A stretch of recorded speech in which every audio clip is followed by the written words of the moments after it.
Alors, déjà, bonjour à tous, ou bonsoir, ça dépend comment vous le prenez la chose. Je suis content d'être là aujourd'hui, parce que moi j'habite assez loin, j'habite au Portugal, et c'est difficile de me faire sortir de chez moi, vraiment difficile. Et après plusieurs demandes, un jour comme ça, j'ai contacté Eric, je lui ai dit bon, cette fois-ci je viens. Et donc me voici. Et pour être ici, en fait, j'avais préparé une étude, parce que chez Cloud Mercato, on fait pas mal d'études sur le marché, on regarde un petit peu tout ce qui se passe, qui est l'étude des Big Five. Si on doit dire Big Five, donc on va prendre les 5 gros cloud providers qu'on peut trouver créés par l'humanité, AWS, Google, Azure. Et ensuite, la discussion se fait, mais pour le sujet, on va prendre Oracle et IBM. Et donc, c'est censé être le battle qui va vous montrer qui est le meilleur. Mais en fait, c'est pas du tout ce que je vais vous montrer aujourd'hui. Je vais plutôt vous montrer les disparités, la manière dont le marché du cloud est hétérogène, où quand on choisit un hyperscaler, on a d'autres produits qui vont avec, on a un pricing qui va avec, une manière de voir les choses, des technologies qui vont avec. Et c'est plus ce vers-là qu'on va jouer. Avant de commencer de parler de tous ces joyeux nuages, moi je suis Anthony Monté, je suis donc le fondateur de Cloud Mercato, qui est un cabinet de recherche et conseil spécialisé dans l'analyse du marché du cloud. Notre idée, c'est qu'il y a plein de cloud providers, des petits, des moyens, des grands, des super connus, des plus confidentiels. Et généralement, un consommateur va simplement aller vers l'un des 3 gros, parce qu'il est gros et parce que tout le monde le connaît et qu'il y a un effet de masse, sans forcément se poser la question de quels sont les avantages, qu'est-ce que ça m'apporte par rapport à un autre, est-ce que j'en ai un local, est-ce que j'en ai un mieux. Et globalement, ce Big Five dont on parlait tout à l'heure, moi j'ai envie de le comparer sur différents aspects. Le catalogue AS, le prix et la perf. Je crois qu'ici on parle beaucoup de FinOps, ou de DevOps, ou plein d'autres trucs qui finissent par Ops. Et pour ce qui est du FinOps, moi, chez Cloud Mercato, on ne fait pas de FinOps. On analyse les prix, on regarde le marché, on est capable de donner des optimisations aux gens, mais ce n'est pas du tout notre travail. Et ce qu'on fait, ça fait partie du FinOps, mais encore une fois, ce n'est pas notre travail de gérer des budgets, plutôt de gérer les prix, gérer un marché, gérer des datas. On est plus des prospecteurs de prix. Et si vous regardez un peu ce que j'ai publié là, en fait, le petit cercle rouge, c'est ce que représente ce qu'on fait dans tout le FinOps. Donc ils font plein de choses, ils informent, ils optimisent, ils regardent les patterns des gens, etc. Et nous, ce qu'on fait, c'est de la prospection de marché. On prend les prix, on prend la perf, on regarde, on fait des corrélations, on étudie, on lance des composants et plus encore. Donc aujourd'hui, on parle des super Big Five. Donc Oracle, Google, AWS, IBM, Azure. J'ai une question, je ne sais pas si on peut t'attendre. Ouais, tu peux me couper à tout moment, il n'y a pas de souci. Ça tient comme ça. Merci. La question c'était au niveau des grands cloud providers, donc on sait que les prix peuvent vachement dépendre du grade de partnership qu'on peut avoir avec eux. On peut avoir des discounts, on peut gérer différents modes de consommation. Est-ce que ça en fait partie aussi ces différents niveaux? Moi, dans mon étude, je ne prends pas ça en compte parce que tous ces discounts, c'est quelque chose de souvent privé. D'accord. Même quand on est chez AWS, par exemple, pour peser chez eux, on peut dire j'ai 500 techniciens certifiés chez vous, faites-moi un discount. C'est pas quelque chose qu'on prend en compte parce que c'est des discounts qui se font de commercial à commercial. D'accord. Et je suis pas dans leur conversation. D'accord, très bien. Merci beaucoup. Mais clairement, on va rentrer dans les billing options et voir que beaucoup de choses se jouent. Et là d'ailleurs, sur les 5 cloud providers qu'on a là, au final, on a des cloud providers qui sont dans la même catégorie. On est dans les hyperscalers américains, qui s'adresse à la plupart du marché, mais qui s'adresse aussi grandement aux Fortune 500. Ou du moins sur le modèle des Fortune 500 et des startups. En réalité, le monde du cloud, c'est plutôt ça. On a des clouds dans tous les sens, dans tous les pays, qui proposent différents types de services, du IaaS, du PaaS, du CaaS, du DBaaS, du SaaS, du IaaS, tout ce qui est possible de service existe dans le cloud. Si on peut l'inventer, on l'a déjà fait. Et donc, pour un consommateur, le plus simple, c'est de se dire que c'est cette image-là la meilleure. Mais ce n'est pas forcément le cas. On va commencer par... donc, comme je vous le disais, j'ai fait une étude qui compare les 5 gros. Donc, on va commencer par la regarder aujourd'hui. Et ça ne va pas être un PowerPoint où on va défiler les étapes, je vous rassure. Ça ça va être un joli passage sur ma plateforme. Quand je vous dis ma plateforme, c'est parce que Cloud Mercato, autant on est quelques humains qui se comptent sur le doigt d'une main, qui analysons le marché, mais bien sûr, pour ce faire, on utilise l'outil informatique que vous connaissez, avec des applications, avec des bases de données. Et donc, la plateforme qu'on utilise tous les jours chez Cloud Mercato, qui est par ici, hop là, au final, je vais avoir besoin de l'Internet. Je finis ce que je vous disais. La plateforme qu'on utilise donc chez Cloud Mercato, en fait, c'est une plateforme que j'ai commencée il y a à peu près 8 ou 9 ans de ça, quelque chose, pour une entreprise américaine qui s'appelait Cloud Spectator, qui faisait à peu près le même travail que Cloud Mercato. Et en fait, mon idée, quand je suis arrivé chez Cloud Spectator, c'est de leur dire, à chaque fois qu'on a une étude à faire, à chaque fois qu'on doit prospecter le marché, on ne va pas repartir de zéro, on va faire une base de données. Cette base de données, on va inscrire tout ce qu'on voit dedans, tout ce qui nous permet de qualifier les clouds, donc ça peut être le prix, la perf, les locations, les certifications, vraiment tout ce qui est un attribut d'un cloud, de son service ou de son produit, on essaie de le mettre dans notre DB et on accumule, donc ça fait 8-9 ans aujourd'hui qu'on accumule beaucoup de data. Cloud Spectator a cessé son activité, Cloud Mercato a continué avec la même plateforme, donc Cloud Mercato a peut-être 4 ans maintenant, 4 ans, et la plateforme elle a 7-8 ans, dessus on a des milliards et des milliards de données à propos donc des prix et de beaucoup de choses à propos des clouds. Et ici le projector, l'idée c'est de permettre aux gens d'avoir un point de vue sur les datas qu'on a. Donc ce qu'on fait, c'est comme vous pouvez le voir, il y a plein de vues, l'inventaire, le spec score, le CPU, etc. On sélectionne, on fait des gros selects en SQL sur notre database et on vous partage ça sous la forme de graphiques, de tableaux, de maps et de tout ce qui nous permet, nous humains, de comprendre un petit peu les chiffres. Comme on fait plein de trucs, il faut que je remette l'internet. Je vous demande un tout petit instant. Le réseau guest ici même. Et voilà, j'ai un super password qui doit être par ici. Alors, vous regardez pas, hein. C'est personnel les passwords. C'est 0 trust. Ah, il y a les petits bouts, il y a les petites étoiles, c'est bon. 0, 0, 0, 0. Non. Croyez pas, ce n'est pas ça du tout. C'est bien plus complexe. S'il veut bien me donner l'internet, je suis partant. Hop là. Mais n'utilisez pas Connexpert. L'authenticité des... Ouh, ça sent le SSL bizarre. Quelqu'un m'envoie vers un SSL bizarre. Attends, on va recommencer. Hop là. Anthony Monté.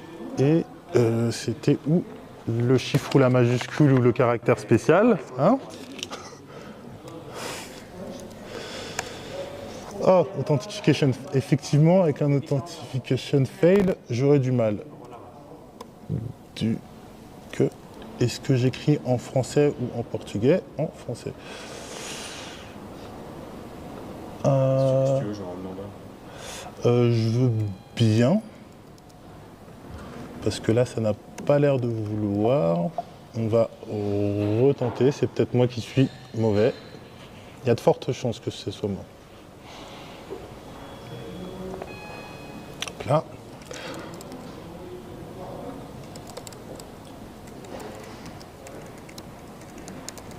Hop là. Et du...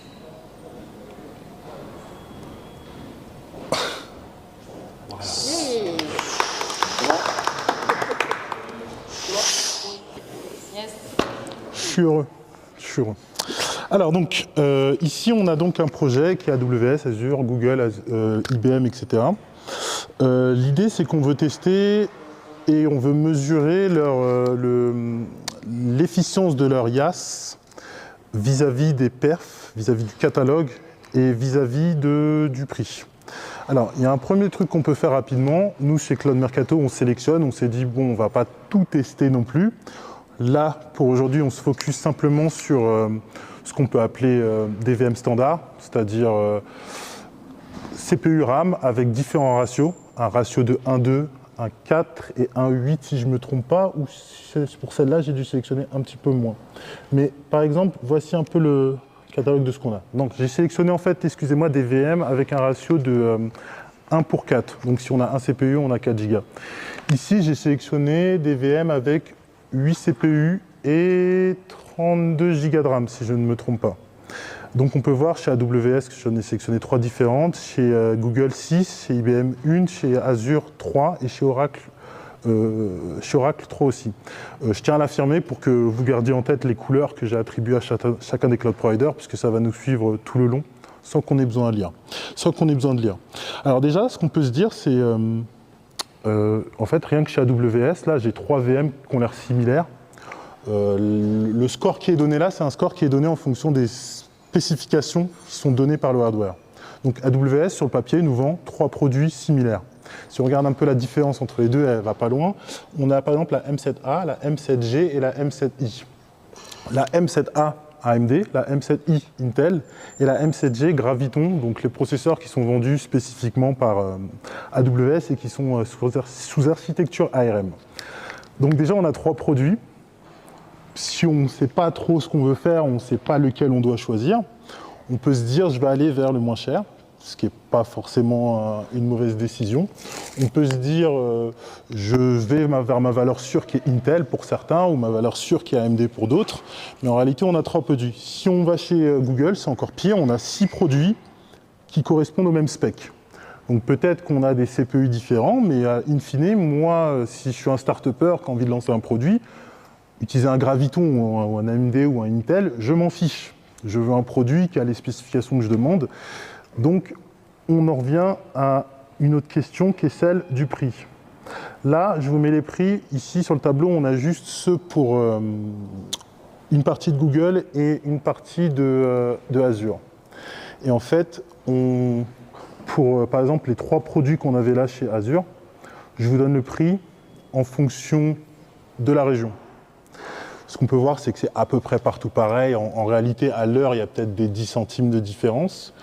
Mais si on rentre en détail, si on prend juste ces 3 produits-là, on peut voir qu'il y a une grosse distinction en fait, entre le Intel, le AMD et le Graviton, le Arc 64 pour certains. La différence est la suivante. Là, je vous parle juste de Azure, mais on pourrait prendre un autre scénario chez AWS. Mais chez Azure, la différence est la suivante. Intel va être considéré comme le processeur plus ou moins haut de gamme, qui est censé vous donner des meilleures performances. Entre parenthèses, spécialement si vous installez des librairies faites pour et que vous compilez pour les processeurs Intel, ce qui n'est pas du tout le cas partout. Et souvent, ces librairies, sous un contexte professionnel, ont besoin d'une licence. AMD, c'est le processeur, on ne va pas dire low cost, c'est pas du tout le cas, mais qui est supposé sur le papier moins bon qu'Intel. Je dis bien supposé parce que, in fine, ça dépend de quel CPU vous achetez chez AMD, quel CPU vous achetez chez Intel. Je trouve plein de CPU chez AMD qui sont meilleurs que chez Intel. Mais pendant très longtemps, ça a été la trend chez les cloud providers, Intel haut de gamme, AMD, disons moyenne gamme. Et ensuite, on a les processeurs ARM. Et les processeurs ARM, c'est marrant parce que ils sont en réalité difficilement comparables à la base avec les processeurs de type AMD et Intel parce qu'ils ont une architecture différente.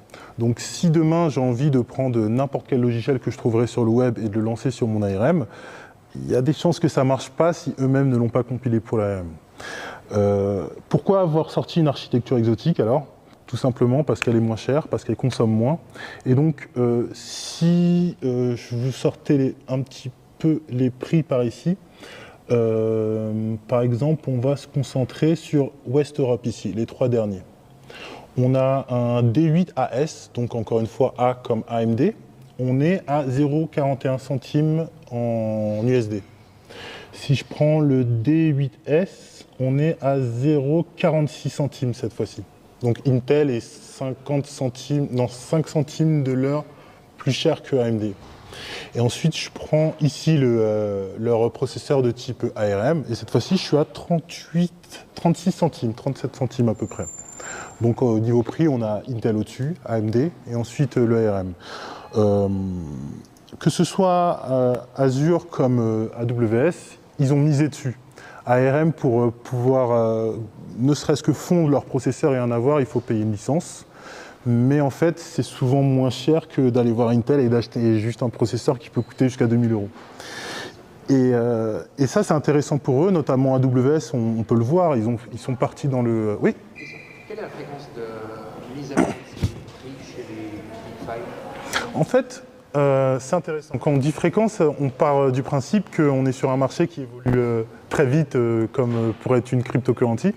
Ils ne changent jamais leur prix. Si demain AWS sort un prix, là par exemple la dernière version des AWS c'est les M7, I, A, G, ce qu'on veut. Si demain ils sortent un nouveau prix, c'est qu'ils ont sorti la M8. Ou que par exemple ils vont dire on va sortir une nouvelle génération, une nouvelle région à Turin, il y aura le prix spécifique à Turin. Peut-être qu'il sera moins cher que Zurich, peut-être qu'il sera moins cher que Paris. Mais en réalité, ils ne changent pas leur prix. Là où les prix fluctuent à la manière d'une bourse et d'un cours, ce serait quand on parle d'instant spot. Mais ça, on peut y revenir plus tard. Mais en réalité, le prix du cloud n'est pas quelque chose de volatile. Ils annoncent un prix et eux, ils avaient calculé pour que ce soit rentable pour eux et ils ne changeront pas ce prix-là, à moins qu'on ait des arguments comme on parlait tout à l'heure. Et donc, Intel cher, AMD moins cher et comment ça s'appelle, ARM encore moins cher. Rapidement sur l'ARM, il y a aussi le truc très intéressant qu'on peut voir que c'est une tendance qui n'est pas seulement chez les cloud providers. Là, j'ai un Mac M1 sous la main ou M2 ou je ne sais pas c'est lequel. C'est de l'ARM dedans. Et Apple aussi a fait le choix de se dire on va miser sur les processeurs ARM plutôt que les Intel. Pour une simple raison, c'est que consommation électrique. La consommation électrique n'a rien à voir entre un Intel et un ARM. Je sais que mon Mac ici, s'il n'avait pas d'écran, il serait à maximum 50 watts. Là où un serveur avec un Intel pourrait montrer facile à 200, 300 watts, juste parce qu'on a un processeur Intel et qu'il chauffe. C'est le principe d'un processeur. Donc c'est un move non seulement de vouloir se défaire d'Intel et d'AMD, mais c'est aussi un move dans le sens où moi je suis exploitant de data center, ce que je consomme le plus c'est de l'électricité en fait, en matière brute. Après il y a plein d'autres choses, mais si je peux déjà réduire ma facture d'électricité en soi, ça change beaucoup de choses. Dans la plupart des projets que je partage, parce que là je vous montre juste un projet, on va en passer sur un deuxième tout à l'heure, ils ont à peu près tous le même squelette. Je vous partage plusieurs vues et ici par exemple on a les specs CPU. On ne va pas y passer beaucoup parce que c'est des chiffres très techniques qui, in fine, c'est de l'extrapolation ensuite quand on veut se poser des questions dessus. Mais vous avez la référence de tout le hardware qui a été utilisé pour l'étude. Et donc vous pouvez savoir exactement la fréquence, les caches, etc. etc. Il y a une valeur aussi que j'aimerais partager avec vous avant qu'on rentre vraiment dans les performances. Parce que pour l'instant, on parlait surtout de catalogue. C'est le CPU style. Alors le CPU style, c'est une valeur qui est intéressante, qu'il est de moins en moins parce que les cloud providers ont tendance à la cacher. Mais en fait, quand on est dans un environnement cloud, on est tous d'accord, on est dans un environnement plus ou moins mutualisé, on est en train de partager nos ressources avec des gens. Même si on ne les voit pas, en réalité, on partage nos ressources. À moins que le cloud provider nous dise « vous avez un CPU dédié », ce qui n'est pas forcément vrai, mais en tout cas, il nous dit on a un CPU dédié, on ne partage pas les ressources. Et en fait, moi, ce que j'essaie de chercher sur les VM des cloud providers, c'est notamment le CPU style, où je devrais traduire par le CPU volé. C'est-à-dire que ma VM, elle tourne sur un cloud X, Y ou Z, et je vais aller regarder, je vais demander à mon CPU virtuel combien de pourcentage de temps est-ce que tu te fais voler du temps de CPU. Ce vol de temps de CPU, il peut être causé par un voisin qui est en train de travailler sur la même machine physique. Il peut être causé par l'hyperviseur qui fait une tâche XY de manutention. Mais en attendant, c'est un temps que moi, je suis censé avoir et que je paye à l'heure et que quelqu'un d'autre va utiliser. Là, ce qu'on peut voir, c'est que les hyperviseurs, les 5 gros qu'on avait, nous disent que 0% du temps où moi j'ai regardé, je fais travailler ma VM à 100% et la VM me dit 0% de ton temps, il y a quelqu'un qui a pris ton temps de CPU. Comme je le disais tout à l'heure, oui, c'est une vraie valeur, mais il y a des techniques pour pouvoir le cacher. Et moi aussi, j'ai des techniques pour pouvoir aller un petit peu plus loin, parce que je ne vais pas rester là non plus. Et là, je vous montre ça, c'est à 0%. Ça peut paraître bateau, simple, plat, mais en réalité, si je fais une analyse avec bien plus de cloud providers, bien plus de produits, je suis déjà tombé sur des cloud providers avec du 69%, quelque chose comme ça, de CPU style. Donc on est à plus de la moitié du CPU qui est donné aux voisins. Et nous, on fait ce qu'on peut, et tant qu'on ne se pose pas la question de ce CPU style, bah, en fait, On est en train de... On mutualise, mais on paye surtout pour le voisin, parce que le voisin, il paye le même prix que nous, au final. Donc, c'est une valeur à regarder si vous voulez vraiment savoir si vous êtes tout seul à un endroit. Mais il y a d'autres manières, comme je disais. Ensuite, j'aimerais vous parler d'un premier relevé de performance. Ici, c'est Geekbench. Geekbench, c'est un logiciel pas compliqué. Vous le téléchargez, vous achetez une licence si vous ne voulez pas partager vos résultats avec tout le monde. Et vous le lancez très simplement. Et lui, il va lancer une quarantaine de micro-benchmarks dans différents topics. Ça peut être integer, floating point, encryption, horizon détection, object détection, vraiment dans beaucoup de domaines divers et variés, integer, floating point et IA. Et après, il va faire un score de référence à partir de toutes ces valeurs. Et vous aurez un score que vous pourrez, comme je viens de le faire ici, comparer en fonction de différentes machines. J'aime beaucoup Geekbench, autant que je le déteste. Je l'aime beaucoup parce qu'il est très complet, il offre beaucoup de valeurs. Là, je vous donne juste 2 valeurs ici en plein, le single score et en transparent le multiscore. Mais en fait, ce single et multiscore, j'ai ça pour chacun des 40 micro-benchmarks. J'ai aussi les valeurs brutes, par exemple, pour de la compression, je peux vous dire je compresse à telle vitesse. Pour la recherche de nombre premier, je peux vous dire je tombe tel nombre premier par seconde. J'ai tous les détails. Mon problème avec Geekbench, c'est qu'il n'est pas open source. Donc en fait, j'en sais rien de ce qu'il fait. Il peut me dire ce qu'il veut, je ne sais pas ce qu'il fait. Et d'une version mineure à l'autre, des fois j'ai vu des écarts de performance qu'on ne devrait pas voir ça normalement. Donc je suis tributaire de ça, je l'aime bien parce que j'ai plein de détails, mais il pose plein de problèmes. Bon, on arrête la méta pour de Geekbench, regardons un peu ce qu'il nous a donné. Déjà la première chose, Geekbench, il n'est pas open source, donc il est compilé. Et il a été compilé pour x86, Intel AMD. Ça veut dire que je ne peux pas le lancer sur mes ARM. Et ça montre bien la réalité de la chose, où si demain vous avez un fournisseur de logiciels quelconque, et que lui vous dit « je ne compile pas pour ARM », bah, vous ne pourrez pas lancer les chaussures ARM. Et bien qu'on a vu tout à l'heure que ARM était facile 10 centimes moins cher que Intel, bah, vous serez bloqué sur du AMD ou du Intel. Alors, qu'est-ce qu'on peut voir là ? On peut voir que, tout à l'heure, je vous disais que Intel était plus ou moins le CPU de gamme et AMD était au milieu et ARM en dessous. On peut voir chez Amazon que le AMD possède une meilleure performance que le Intel. Et en fait, ça s'explique tout simplement parce que AWS a fait ce switch. Quand je vous exprimais cet avis tout à l'heure, je vous exprimais ça en parlant de Azure, mais AWS, à partir de la génération 7, a fait le switch à dire on va prendre AMD en haut de gamme et on va prendre Intel en moyenne gamme. Donc tout est variable, tout est changeable. Il ne s'agit pas de se dire un jour ah ben on a la référence que Intel est meilleur, c'est qu'Intel est meilleur. Non. Si demain AWS a envie que AMD soit meilleur, bah, ils achètent des processeurs AMD qui sont meilleurs et ils vous donnent le là. Et donc on a plein de rapports de performance. Basiquement, en fait, moi ce que je vous dirais en voyant ça, c'est que les performances varient pas énormément. On a ici IBM et le AMD Genoa qui peuvent paraître moins bons pour une simple raison, c'est qu'ils sont légèrement plus vieux, mais tous les CPU sont à peu près de la même génération. On est je pense là on doit être entre 2021 et aujourd'hui, donc on ne va pas avoir des performances avec quelqu'un qui va être vraiment beaucoup moins bon qu'un autre. Bien sûr le AMD chez AWS est toujours bien meilleur que notre Genoa chez Google, mais c'est pas non plus des écarts énormes. Ce qui peut être plus intéressant, c'est si on s'intéresse ensuite à la valeur prix-performance. Ah bah tiens, il me manque des prix, je suis désolé.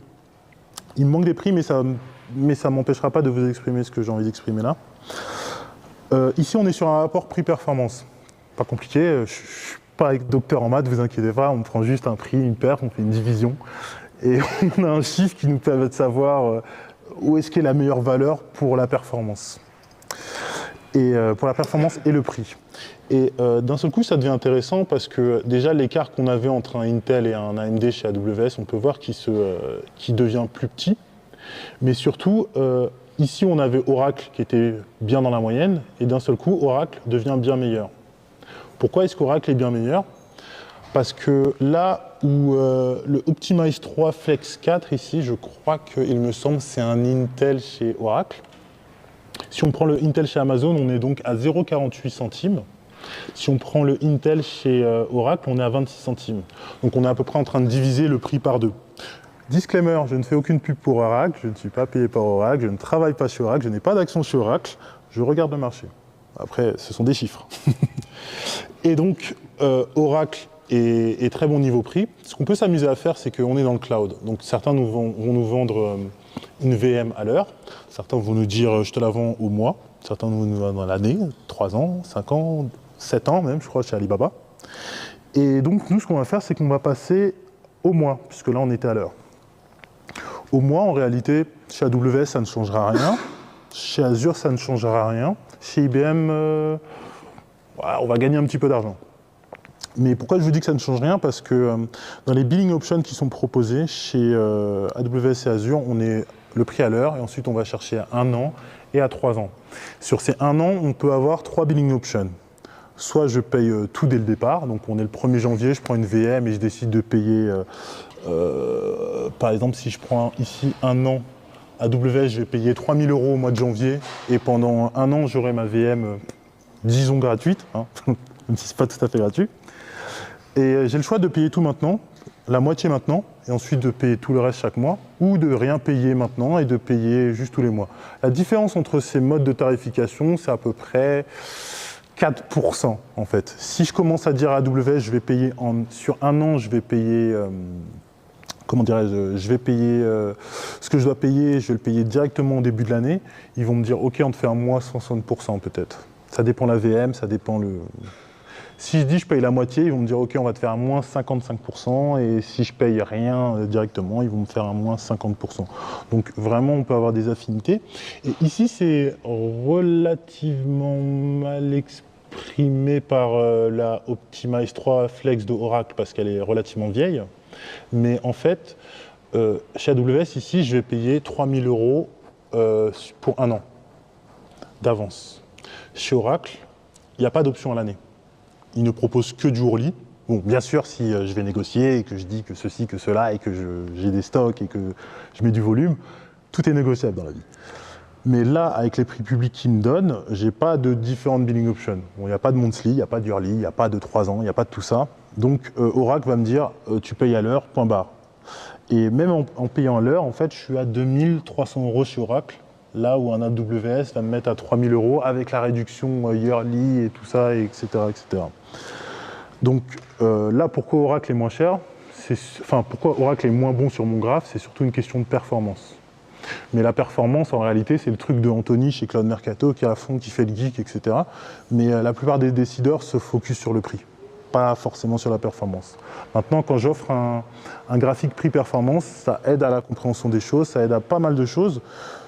Mais beaucoup de gens se focusent sur le prix plutôt que la perf. Tout est une question d'affinité, de couleur, de goût, etc. etc.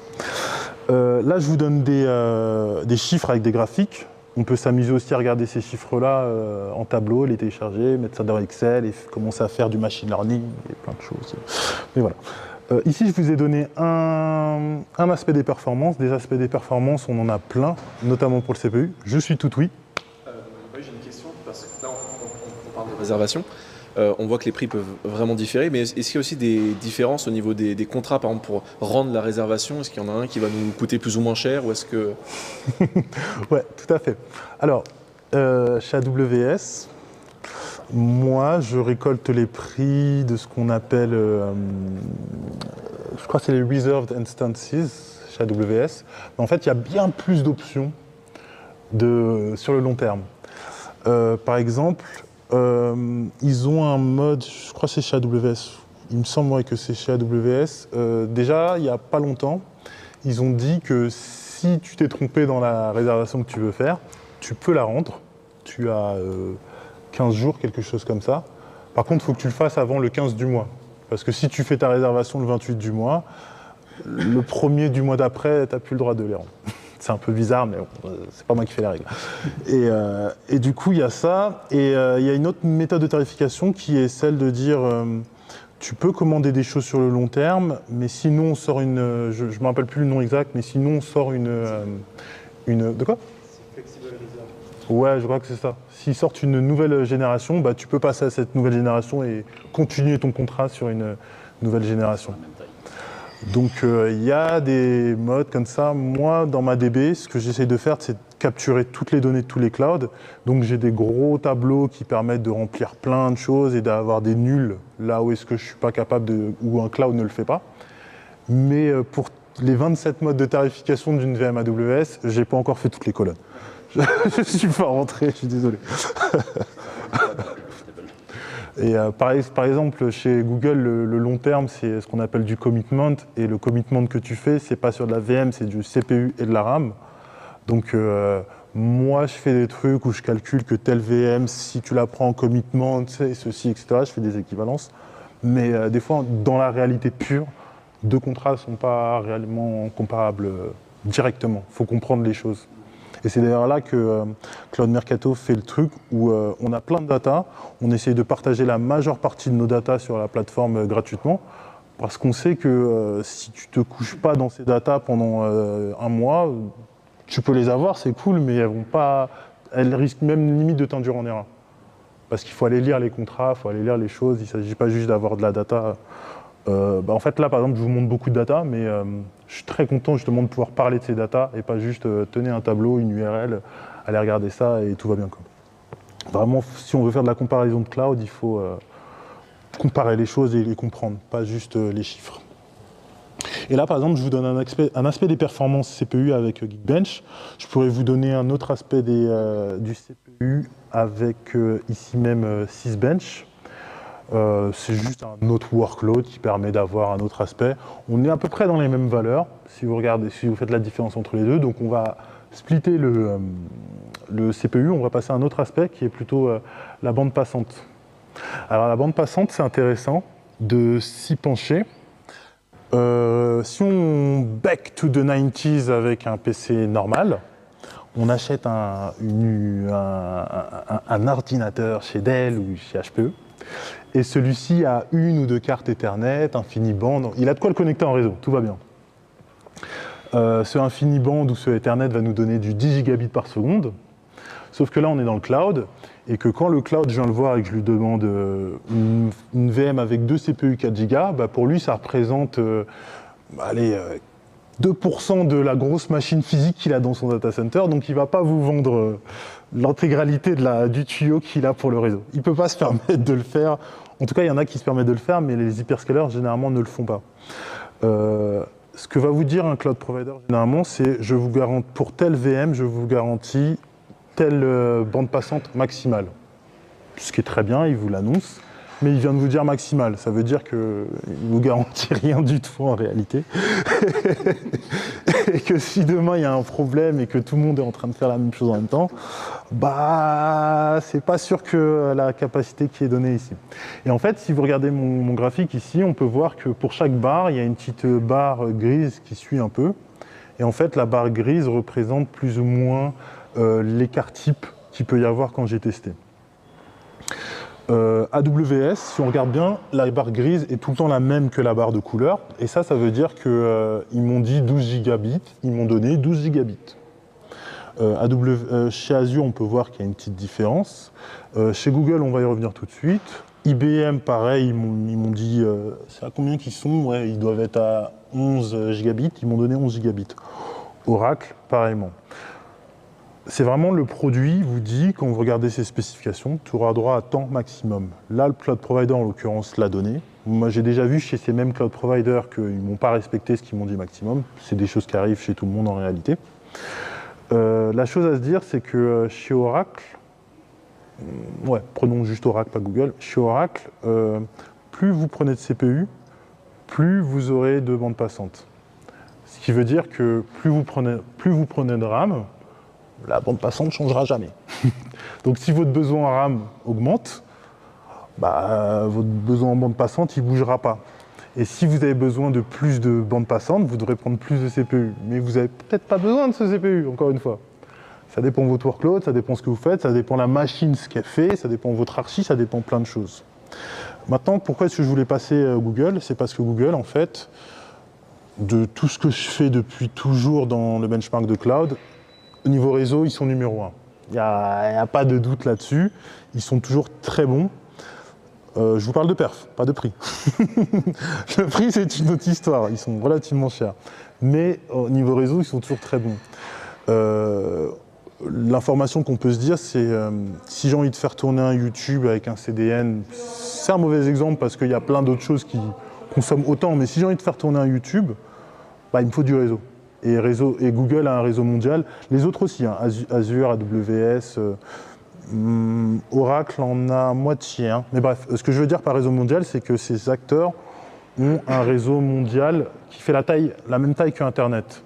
C'est-à-dire que quand Google a envie d'envoyer un paquet d'Australie aux États-Unis, ils ne vont pas passer par Internet, ils ont leur réseau, leur câble, et ça passera par là. Quand vous voudrez envoyer un paquet d'Australie aux États-Unis, alors soit vous passez par Internet et Google va vous mettre une petite tarification qu'on va voir là, soit vous passez par leur réseau et ils vont vous mettre encore plus cher. Mais ça, c'est une autre histoire, et on va voir après. Ici, ce qu'on peut voir sur le graphique, c'est que, comme je disais, Google, au niveau réseau, ils sont très forts. Avant de clore le sujet de la bande passante et de la performance réseau, il y a un truc intéressant, c'est tout à l'heure je vous disais qu'ils vous garantissent une bande passante, ils vous le disent ou pas sur leur site internet. Si je prends un acteur qui n'est pas dans ce classement-là, par exemple Linode, je crois qu'Exoscale aussi applique à peu près la même chose, ils ont un tuyau qui est large. Un tuyau que s'ils ne l'utilisent pas, bah, il est vide, personne ne l'utilise. Enfin, personne. Il y a beaucoup de gens, mais la capacité a été prévue. Donc ce qu'ils font, c'est qu'ils donnent la bande passante que vous avez besoin quand vous avez besoin. Quand vous avez besoin, c'est-à-dire que si moi, en tant que client, je télécharge un fichier depuis un serveur ultra rapide, bah, Exoscale me permettra la connexion la plus rapide qui soit.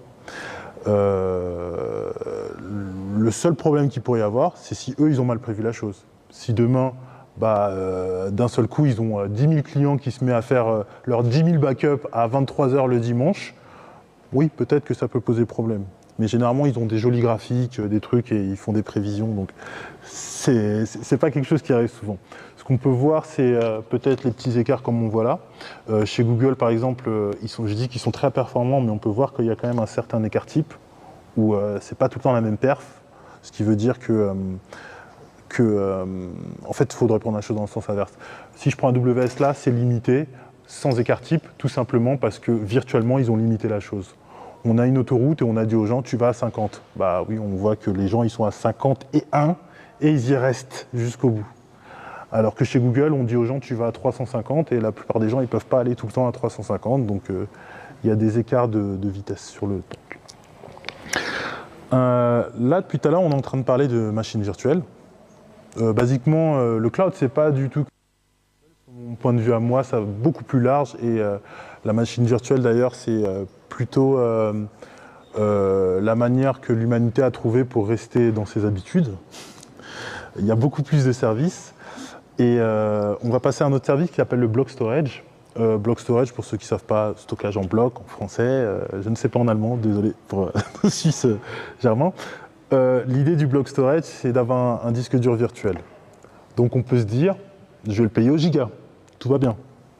Allons voir le prix des block storage. On est censé le payer au giga. Alors, les graphiques qu'on a là, ils sont un petit peu chiants à comprendre au début, mais vous allez voir, c'est très simple. C'est très très simple. On a tous ces pays. Le premier graphique, en fait, c'est le minimum maximum qu'on peut payer par mois. Il me semble que c'est pour 500 gigas, si je ne me trompe pas. Ouais, je crois que c'est le prix pour 500 gigas. Minimum, maximum. Et je fais un mix avec tous les cloud providers qui sont dans mon classement, donc AWS, Google, Azure, etc. Ensuite, chacun des graphiques qu'on voit là, c'est le même graphique, mais cette fois-ci, je filtre par AWS, je filtre par Azure, etc. etc. C'est que, je vais passer par là, ça va être marrant ça. Ce qu'on peut voir, c'est que là, il y a des petites anomalies comme ça, et en fait, ça correspond simplement à quand AWS vous sort une nouvelle région, et vous dit, j'ai pas tous les blocs storage qui existent dans cette région-là. Et en fait, quand il vous dit, j'ai pas tous les blocs storage, c'est-à-dire, j'ai pas ceux qui sont ultra chers. Pourquoi ? Parce qu'en fait, un bloc storage, le prix devrait ressembler à ça. Si vous allez chez Oracle, si vous allez chez Exoscale, si vous allez chez la plupart des cloud providers, ça ressemble à ça. 10 centimes du giga. pas compliqué. Alors que là, si je vais chez un Google, chez un Azure, etc., il y a des écarts, non seulement entre les régions, mais surtout, il y a des services de block storage qui coûtent très cher. Pour expliciter ça, on va prendre un graphique encore. Alors, pourquoi est-ce qu'il est chelou ce graphique? Prenons le premier.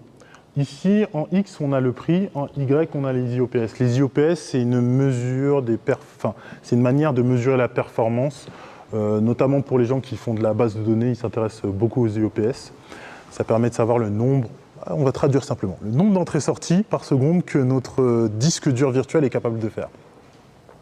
Alors, basiquement, si on regarde, là, on peut se dire, ok, ça va super loin et je peux avoir jusqu'à 300 000 IOPS.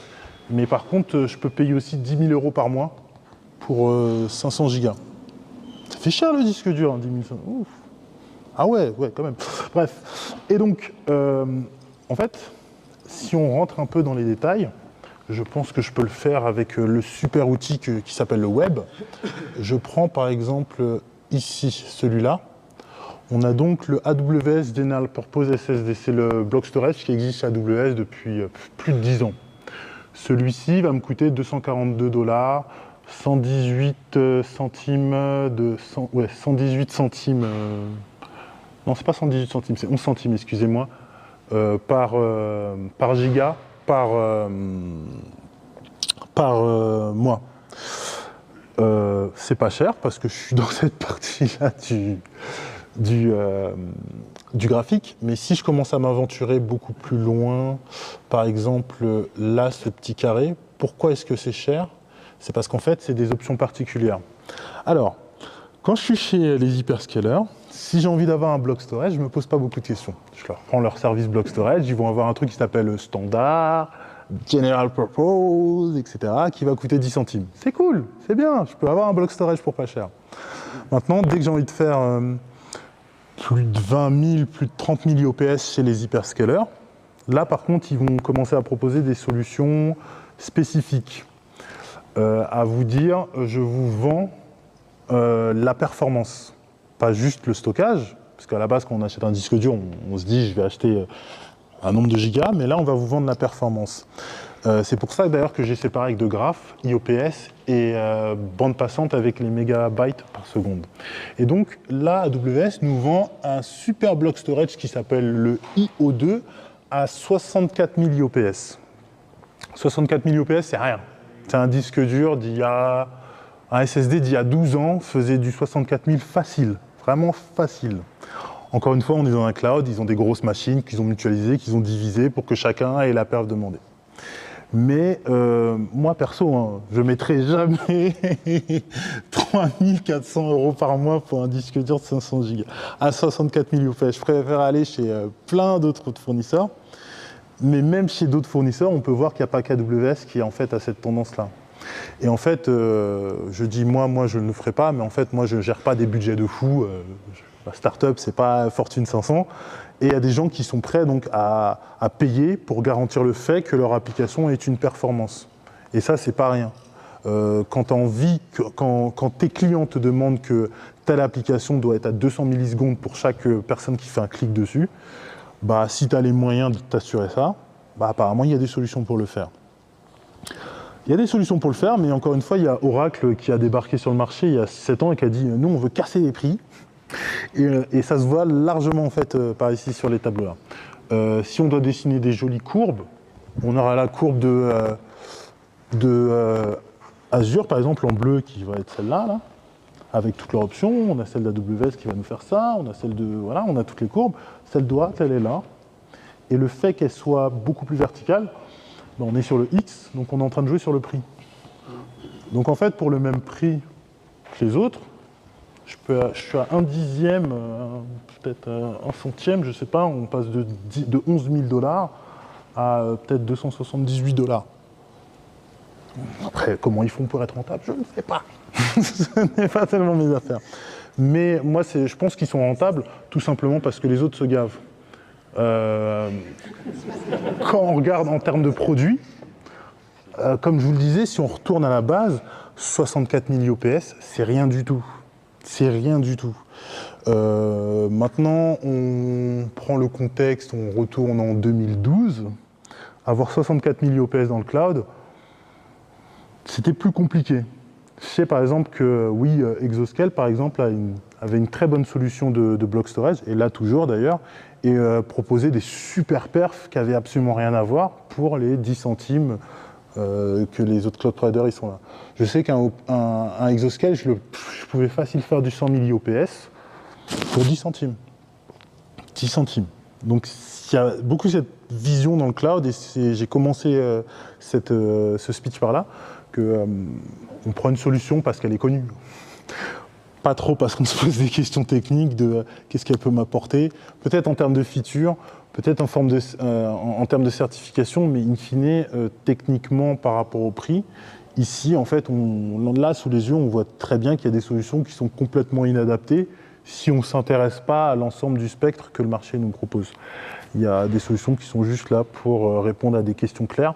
Et c'est souvent d'ailleurs c'est pas ce que je reproche, mais ce que je vois chez les hyperscalers, c'est que des fois, ils vont nous sortir une news. Ah, on a sorti telle feature dans tel service, mais en fait, ça correspond à une boîte du Fortune 500 qui avait besoin de ça. Et que, en fait, si on fait cette feature-là, on pourra décrocher un gros contrat. Parce qu'AWS, c'est un cloud public, mais c'est une entreprise comme les autres. Si elle peut trouver un service et le vendre facilement, elle le fera. Voilà pour ce qui est du block storage. Ici, en termes de bloc, on a parlé d'IOPS sur le papier. Et là, j'ai pas beaucoup d'autres valeurs. Enfin, ce que je voulais dire, c'est que j'ai parlé d'IOPS sur le papier, c'est-à-dire que dans leur catalogue, ils vous disent je vous garantis tel nombre d'IOPS, tel nombre de bandes passantes, et c'est ça que j'ai utilisé en tant que valeur. Maintenant, le travail de Cloud Mercato, ce serait de se dire je vais lancer les choses, je vais créer des volumes, je vais les attacher, je vais les benchmarker, c'est ce qu'on fait. Mais j'ai pas eu le temps, je suis désolé, donc j'ai pas beaucoup de valeur à vous donner là. Et quoi qu'il arrive, en fait, je suis désolé, hein, mais je ne peux pas lancer cette VM à ce disque dur à 10 000 € les 500 gigas pour votre plaisir personnel, je suis désolé. J'ai ma curiosité que je satisfais à certains moments, mais difficile là en l'occurrence. Et donc, on a des IOPS. Un autre graphique qui peut être intéressant, c'est celui-là. Tout à l'heure, je vous exprimais le fait qu'il y a différentes billing options et que voilà, on a un discount en fonction du temps, etc. Ici, donc, en X, on a les différentes billing options, hourly, monthly, 1 year, 2 years, 3 years. Et si on prend n'importe quelle courbe, correspond à une VM dans un endroit. Donc là, par exemple, cette première courbe, on est sur la N2, standard 8, Intel Cascade. Région à Francfort, et on peut voir que chez Google, en fait, il y a un prix au mois, ce qui est le discount. Je crois qu'ils appliquent un discount, je ne sais plus exactement comment ils l'appellent, mais ils appliquent un discount au mois. Et ensuite, on peut avoir l'option CUD, Committed Use Discount, qui nous permet d'avoir un prix encore moins cher à l'année. Et ensuite, on n'a plus de discount à part le 3 ans. IBM, pareil, une petite discount au mois, et il me semble qu'effectivement, ils proposeraient un prêt. Et là, on n'a pas les prix AWS, mais ça aurait été sympa de les avoir, parce qu'en fait, durant des années, AWS et Azure ont exactement les mêmes prix. Je ne sais pas qui suit l'autre, chacun sa stratégie, mais si on dessinait le même graphe, on pouvait voir que vraiment, elles étaient collées. Peut-être il y avait un petit centime de différence par là ou par là, etc. Mais on était collés. Et ensuite, on a Oracle là, qui dit moi, je te donne jourly, je ne change pas, mais je suis en compétition à partir du moment où vous réfléchissez sur 3 ans. Ouais. Ou à partir du moment où vous réfléchissez excusez-moi, sur 3 ans. Donc, basiquement, j'ai envie de faire quelque chose. Chez AWS, je me pose la question de la durée, de la longueur du truc. Chez Oracle, en fait, je le prends et il n'y a que si au bout de 3 ans que je peux me dire peut-être que j'aurais dû aller chez les autres. Et encore, voilà, ça va. Un dernier aspect des prix aussi que je voulais partager avec vous, c'est le prix du réseau. Le prix du réseau, il me manque un petit détail qui est le prix... Ouais, il me semble que le prix que je vous montre là, c'est à peu près ce que je voulais, mais en fait, le prix, on fonctionne avec des paliers. Alors vous pouvez vous imaginer que pour aller sur Internet, c'est gratuit, vous payez 30 € par mois et vous avez un accès à Internet. Chez les cloud providers, ils payent un peu plus que 30 € et après ils vous les revendent à vous.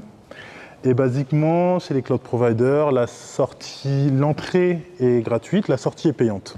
C'est-à-dire que quand vous avez une VM ou quelconque service qui est dans votre cloud, pour recevoir des données, gratuit, tout va bien. Pour les envoyer sur le web, c'est une autre histoire. Cette autre histoire s'applique en réalité, en grande majorité, aux gros cloud providers. Elle s'applique aux gros cloud providers qui, eux, appliquent donc des tarifs en sortie. Ils vont souvent vous dire le premier giga il est gratuit, vous allez payer à partir d'1 giga, vous allez payer à partir de 5 gigas ou à partir de 100 gigas. Bon, il ne faut pas abuser 100 gigas quand même. En tout cas, la plupart des cloud providers vont vous dire vous ne payez quasiment rien, à part si vous abusez. L'abus, ça peut être un botnet. L'abus, ça peut être un botnet ou autre, mais quoi qu'il arrive, là je vous montre un tableau où la plupart des cloud providers qui ne sont pas des hyperscalers, en fait, la courbe elle serait flat par là, à 0 ou à 0,2 centimes ou quelque chose comme ça, vraiment pas cher. C'est les hyperscalers qui se permettent de pratiquer ce genre de prix. Et donc, comme vous pouvez le voir, la tarification, elle n'est pas du tout linéaire. Si je prends le cas d'IBM, je commence à payer à partir de 1 centime, ensuite je passe à 0,9 centimes, quelque chose comme ça. Et plus je paye, moins je vais payer cher. Bon, il n'y a pas beaucoup de réduction chez IBM, mais si je prends un WS, ici je commence à ce prix-là, et ensuite plus je paye, et moins ça va être cher au moins. Mais bon, les paliers sont quand même assez grands, parce que pour passer de là à là, ici on est à 10 terabytes. 10 terabytes, c'est pas beaucoup plus que ça, mais passer de 10 terabytes à 350 terabytes, c'est pas le même business. Et ensuite 500 terabytes, c'est encore un autre business. Sachant que le dernier palier, il me semble que c'est 500 pétas, quelque chose comme ça. Donc voilà, tout ça, ça à garder en tête. Et à propos des prix aussi, quelque chose qui peut être très intéressant, c'est le prix de l'object storage. Basiquement, pour ceux qui ne savent pas ce que c'est qu'un object storage, c'est un système de stockage de fichiers persistants qui a l'avantage d'être ultra flexible, qui a l'avantage d'être à la demande, c'est-à-dire que quand je stocke 1,5 giga, je vais payer pour 1,5 giga. Et en fait, souvent, on a cette idée-là que dans l'object storage, on va payer pour ce qu'on stocke. Comme je viens de vous dire, je veux stocker 150 gigas, bah voilà le prix que ça va me coûter chez chacun des cloud providers. En l'occurrence, chez AWS, ça va me coûter 2600, chez Oracle, ça va me coûter 3900. Mais en réalité, pour un object storage, on va payer le trafic, c'est-à-dire ce dont on parlait juste avant, le sortant en direction d'Internet. Et en fait, si je veux envoyer 150 Tera sur le web, on peut le voir, ici on a deux couleurs différentes, donc ici on a le stockage et après on a le trafic. On peut voir qu'on va payer peut-être 6 fois le prix du stockage pour faire du trafic. Donc en fait le trafic ici à AWS me coûte 6 fois le prix du stockage. Ça s'appelle un object storage, pas un object traffic, mais en fait le prix le plus haut, c'est celui du trafic. Et encore, on pourrait rajouter les requests, parce qu'en fait, chaque requête qui est envoyée à l'object storage va vous coûter genre, allez, une fraction de centime. Mais si moi, demain, Anthony Monté, vous me donnez une URL de votre object storage, je prends mon petit ordinateur, je fais une boucle while avec un AB et un curl et plein de choses, et en fait, je peux augmenter votre facture d'object storage sans que vous pouviez même vous la contrôler. Parce que le request ici, il est à la demande. Et cette demande, ce n'est pas vous qui la générez, c'est vos clients. C'est-à-dire quand vous avez votre site internet avec 18 images, chaque image qui va être requêtée, ça va être cling chez AWS. Un petit centime comme ça qui part. Et si quelqu'un veut vous nuire, il peut le faire en réalité. Maintenant, il y a des protections, il y a des choses, etc. Mais un object storage, il faut garder en tête, ce n'est pas le prix du stockage qui est le plus important, c'est le prix du trafic et le prix des requests. Bien que les requests soient relativement limités. Et je pourrais vous parler pendant 150 000 ans ensuite de tout ça, mais on va se calmer quand même. Et simplement, si vous avez des questions, je suis tout oui pour y répondre. On a vu... Il y a le micro qui va arriver. Ouais. Merci. On a vu là toutes les études sur les différentes briques de base. Maintenant, moi, si je veux monter mon infra, je ne vais pas aller prendre les disques chez Oracle, le réseau chez Google et de la bande passante ailleurs. Enfin, il y a moyen de modéliser un peu une infrastructure qu'on voudrait avoir pour pouvoir faire un petit peu ce genre d'études, mais consolidées. Oui, tout à fait, c'est quelque chose de possible. Là, chez Cloud Mercato, actuellement, on ne le fait pas pour les consommateurs finaux. On travaille plus avec les FinOps et les clouds eux-mêmes. Mais clairement, c'est le genre d'outil que en fait, nos partenaires FinOps font pour leurs clients. Parce que nous, on récolte de la data d'un petit peu partout, et eux, ils s'occupent des portefeuilles des clients. Donc, ce serait plutôt à ce genre de personnes de partir là-dessus. Mais pour répondre aussi avec un autre pas de côté, là, ce dont vous me parlez, c'est du multi-cloud. Et en fait, de nos jours, ce qui empêche le multi-cloud, quelque part... Justement, je ne veux pas en faire. Enfin, je vais mettre mon infra quelque part. Oui, mais en fait, Azure et Amazon sont dans le même data center, donc quelque part, c'est possible en fait. Ils sont à un étage de différence des fois, donc c'est quelque chose de possible. Mais en fait, le problème de tout ça, c'est le prix sortant. Tant qu'ils appliqueront des prix hauts, on ne pourra pas faire de multi-cloud. Je ne parlais pas de faire du multi-cloud, je parlais justement de pouvoir comparer un déploiement. Ah, faire un total cost of ownership, un TCO chez AWS, un TCO, oui, c'est largement faisable. Nous, on ne le fait pas directement pour les consommateurs, mais c'est largement faisable, clairement. Aujourd'hui, dans l'IaaS, là, pour cette étude, on voit que Oracle a envie de s'imposer chez les hyperscalers au niveau prix. Mais en fait, la question est bien plus complexe quand on commence à se poser la question, ne serait-ce qu'en Europe, où il doit y avoir 35 cloud providers, peut-être déjà 10 en France ou 12, 13 en France. Ouais, la question se pose réellement en fait. On ne peut pas juste dire AWS est le meilleur, Google est le meilleur. Il y a plein de questions qui se posent. Toi, Anthony, tu as une base de données de combien de cloud providers à peu près? Moi, j'en ai 150. Attends, je vais te donner la réponse tout de suite. On va aller sur mon super back-end. Et sur mon super back-end, j'en ai 155. Ah ouais. Et sur ces 155, il y en a peut-être 50 que je partage publiquement. Et il y en a peut-être 40 où je suis vraiment dessus et je suis tout le temps en train de faire des machins, booter, etc. etc. Donc là, l'étude qu'on voit là, on essaie de la faire à peu près une fois par an. On prend les gros cloud providers, on essaie aussi d'en faire une plus large avec 20-25 cloud providers européens. Mais à vrai dire, ce serait exactement la même question aux États-Unis avec à peu près la même réponse. Mais ouais, c'est quelque chose qu'on fait vraiment pour satisfaire la curiosité des consommateurs. Parce que pour en revenir à ce que je disais au début, les gens vont chez AWS parce que c'est AWS, vont chez Google parce que c'est Google, mais ne se posent pas forcément la question de ce que ça peut nous amener.